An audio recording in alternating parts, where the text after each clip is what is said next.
गुल्ली जरा सामने देखो, आखिर सामने वो जो चीज खड़ी है वो क्या है, और भला वो हमें ऐसे क्यों देख रही है? रोड के बीचों बीच ये चीज क्या है? गुल्ली मैं क्या करूं? सोन जल्दी से गाड़ी पीछे लो।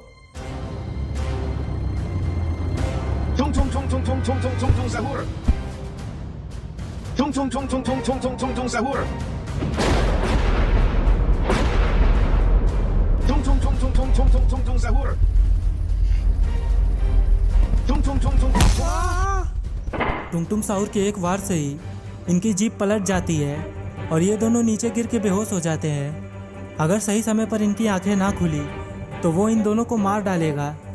और तभी गुल्ली की आंखें खुल जाती है और टुंगटुंग साउर को अपने सामने देखकर वो काफी हैरान होता है। आखिर ये है क्या? सोन उठो, हमें यहाँ से भागना होगा।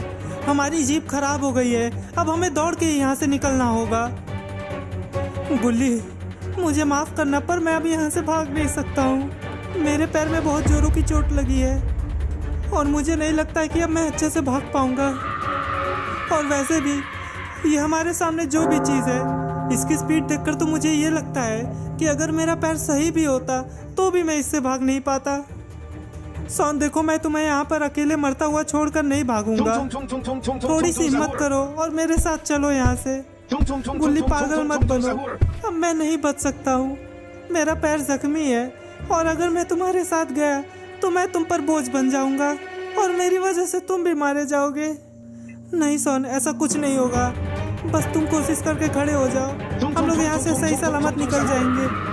गुल्ली मेरी बात सुनो, अगर हम दोनों यहाँ से बचकर निकलना चाहें तो ऐसा मुमकिन नहीं है। तो हम दोनों को अलग अलग होकर भागना चाहिए ताकि हमारे पीछे ये जो भी चीज़ पड़ी है वो हम में से किसी एक का ही पीछा करे और दूसरा यहाँ से बचकर निकल जाए। पर शायद टुंगटुंग साउर को इनका प्लान पसंद नहीं आता है। समय रहते ही ये दोनों वहाँ से उठकर भाग गए, वरना अभी ये इसके पेट में होते। सोनी, आइडिया तो ठीक है, लेकिन याद रखना, हम में से जिसके भी पीछे ये नहीं आएगा वो जाकर तुरंत बाबा को यहाँ पर लेकर आएगा। हाँ गुल्ली, मैं समझ गया। और इन दोनों का प्लान कामयाब रहता है। टुंगटुंग साउर गुल्ली के पीछे जा रहा होता है, पर उसे ऐसे गुल्ली के पीछे जाता हुआ देखकर सोन खुश नहीं होता है और वो रुक जाता है। अरे ये क्या? ये चीज़ तो गुल्ली के पास जा रही है और मुझे ऐसा नहीं लगता है कि मैं बाबा के पास जा पाऊंगा। अभी मैं भले ही भाग ले रहा हूँ, पर बाबा का घर यहाँ से काफ़ी दूर है और मैं तो हमेशा से ही थक जाता हूँ, तो इस समय वही बाबा के पास जा सकता है। इसलिए मुझे उस चीज को अपने पास बुलाना होगा। और भागते भागते गुल्ली वहीं नीचे गिर जाता है। आखिर मैं इतना कमजोर क्यों हूँ? मैं क्यों किसी की मदद नहीं कर पाता हूँ? अरे ये क्या, इसने तो एक पत्थर उठा लिया है और तभी वो उस पत्थर को नीचे फेंक देता है। पर ये तो अच्छा हुआ जो गुल्ली वहाँ से हट गया था। पर टुंगटुंग साउर अभी मानता नहीं है, वो अपने आसपास और पत्थर ढूंढने लगता है जिससे वो गुल्ली को कुचल सके। और तभी उसे एक पत्थर मिल भी जाता है। गुल्ली को जल्दी उठकर यहाँ से भागना होगा, वरना ये उसका चटनी बना देगा। ओए! ओए! ओ लकड़बग्गे, यहाँ देख, मैं तेरे पीछे खड़ा हूँ, अपने पीछे देख। सोन, तुम ये क्या कर रहे हो? इसे मेरे पीछे आने दो और तुम यहाँ जाकर बाबा को लेकर आओ। क्या तुझे सुनाई नहीं दे रहा है? पर टुंगटुंग साउर वो सोन को नजरअंदाज कर रहा था, जिसके बाद सोन ने उसके ऊपर पत्थर चलाकर मारा और अब इससे टुंगटुंग साउर काफी गुस्सा हो जाता है। नहीं सोन!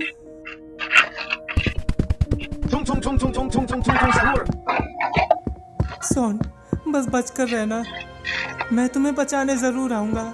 गुल्ली, मैंने अपनी सारी उम्मीदें तुम्हारे ऊपर छोड़ दी है, अब तुम्हें ही मुझे बचाना होगा। तुम ही हो जो अब मुझे इससे बचा सकते हो। सोन ने मेरे लिए अपनी जिंदगी दांव पर लगा दी है और अब मुझे ही जल्दी से जाकर बाबा को लाना होगा, वरना अगर मेरे वजह से सोन को कुछ हो गया तो फिर मैं अपने आप को जिंदगी में कभी माफ नहीं कर पाऊंगा।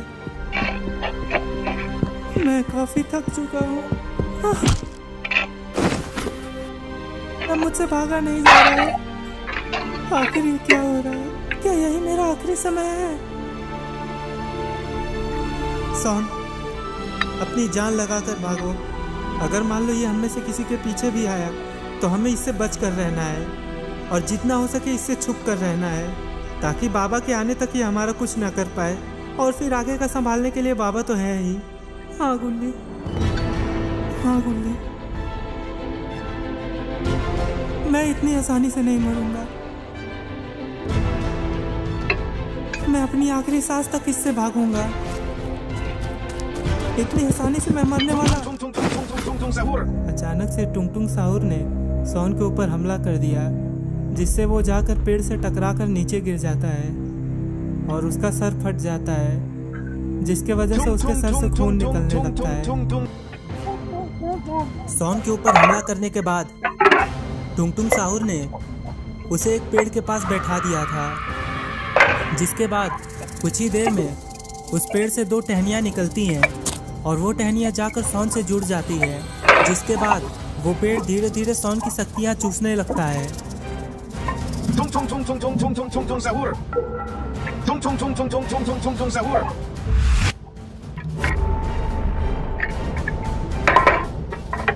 पता नहीं टुंग टुंग साहुर का प्लान क्या है, लेकिन जो भी हो, अगर गुल्ली सही समय पर बाबा को लेकर यहाँ पर नहीं आया तो ये पेड़ सोन की सारी शक्तियाँ छीनकर उसे मार डालेगा। और भागते भागते गुल्ली उस जंगल से बाहर निकल आता है। तभी उसके सामने एक कार आती है। पापा ये कौन है? बेटा ये एक बेवड़ा है। बेवड़ा मतलब? बेटा बेवड़ा मतलब नशेड़ी, जो नशा करके ऐसे ही रोड पर केकड़ों की तरह चलते रहते हैं। तो आखिर ये हमारे गाड़ी के सामने क्यों आया?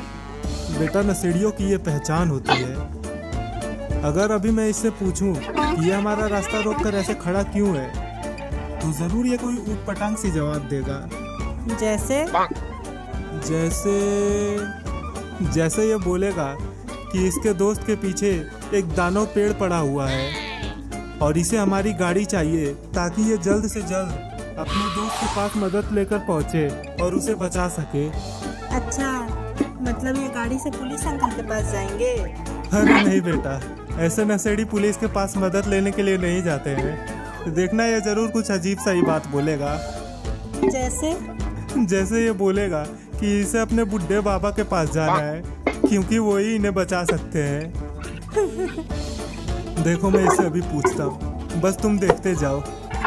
ओ भाई, क्या दिक्कत है? हमारा रास्ता रोककर हमारे गाड़ी के सामने क्यों खड़े हो? तो मैं आपको जो बताऊंगा, हो सके तो आपको उस पर विश्वास नहीं होगा, पर मैं जो बोल रहा हूँ वो बिल्कुल सच है। मेरे दोस्त के पीछे एक दानव पेड़ पड़ा हुआ है और मुझे आपके गाड़ी की जरूरत है ताकि मैं अपने बुढ़े बाबा के पास जाकर उनसे मदद लेकर अपने दोस्त को बचा सकूं। अरे वाह, देखा बेटा, मैंने जो बोला था इसने सेम टू सेम वही बोला। तो पापा अब हम लोग क्या करें? क्या हम इसे कुचल कर आगे बढ़ जाएं? नहीं बेटा, किसी को गाड़ी से कुचलना बिल्कुल गलत बात है। मैं अभी बाहर जाकर इसे रोड के साइड करके आता हूँ, तुम यहीं पर बैठो। भाई मैं तुझे 10 रुपए दे रहा हूँ, तू जा जाके चुल्लू पी, लेकिन यहाँ हमारे रास्ते को रोक कर ऐसे खड़ा मत रहे। अंकल मैं सच बोल रहा हूँ, आपको मुझ पर विश्वास करना होगा। अगर मैंने तेरी तरह शराब पिया होता तो हो सकता था मैं तुझ पर यकीन कर लूं, पर मुझे माफ करना, अभी तो मैं तेरे ऊपर यकीन नहीं कर सकता हूँ। अब जाता है यहाँ से कि दूर है। अंकल मुझे माफ करिएगा, पर आपने मेरे पास इसके अलावा और कोई भी रास्ता नहीं छोड़ा था। गुल्ली गुल्ली, मुझसे दूर मत जाओ, मेरे साथ ही रहो। मुझसे और नहीं हो रहा है, मैं बहुत थक चुका हूँ। आओ सोन, पकड़ो हमें। आराम बाद में करना, पहले हमें पकड़ लो, उसके बाद आराम करना। बस गुल्ली गुल्ली, मुझसे और नहीं हो पा रहा है। मुझे ऐसा लग रहा है जैसे मेरे शरीर के अंदर से कोई मेरी सारी शक्तियाँ चूस रहा हो। बस बस, बहुत बहाने सुन लिए। इन सब बहानों से हम अच्छे से वाकिफ है। मैं झूठ नहीं बोल रहा हूँ, मेरी बात का यकीन करो। मेरे अंदर अब बिल्कुल भी शक्ति नहीं बची है। गुल्ली गुल्ली, मुझे बचा लो, मैं मरना नहीं चाहता हूँ। मैं जब अपने सामने किसी को ऐसे मरता हुआ देखती हूँ तो मेरे मन में बस एक ही सवाल आता है कि क्या इन सब के खून से मेरे हाथ रंगे हुए हैं? क्या इन सब की मौत की जिम्मेदार मैं हूँ? ऑलिवर, बेटा ऑलिवर, किसी तरह बस उस राक्षस से बच कर रहना। मैं जल्दी तुम्हारे पास बाबा को लेकर आता हूँ।